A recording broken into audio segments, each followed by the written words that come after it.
বাড়ি এসেছিলো আবাস যোজনা জানি না, কিন্তু আবাস যোজনারই ওটা, কিন্তু ও পায়নি টাকা পায়নি। সার্ভে করে গেছে, আবার ইনকোয়ারি করে গেছে পঞ্চায়েত থেকে লোক এসে, কিন্তু টাকাটা অন্যজনের অ্যাকাউন্টে টাকা ঢুকেছে, আমার বর কিছুই পায়নি। মেসেজ এসে আমার মোবাইলেই।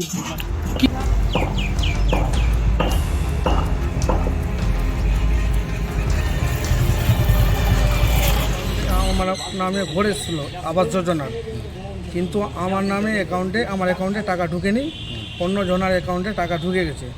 কিন্তু আমার অন্য জনের অ্যাকাউন্টে টাকা ঢুকেছে, পঞ্চায়েতে জানিয়েছি প্রধানকে, প্রধান মেম্বার কোনো ব্যবস্থা করে দিচ্ছে না। তারপর বিডিও অফিসে আমি দরখাস্ত করলাম, ডিএম অফিসেও দরখাস্ত করেছি, এখনও পর্যন্ত কোনো ব্যবস্থা করে দেয়নি। 4 মাস হতে চললো। কোথায় গেল টাকা?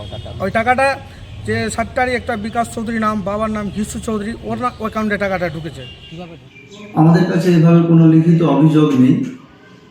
আর যদি কারো মোবাইলে SMS আছে, অনেক সময় মোবাইল নাম্বার ভুল হতে পারে, অনেক ব্যক্তির নামে হয়তো হয় SMS চলে যায় মোবাইল নাম্বার বলে, সেটার জন্য আমাদের কারেকশনের জন্য একটা পোর্টাল খোলা হয়েছিল, তাদের মোবাইল নাম্বার কারেকশনও করা হয়েছে।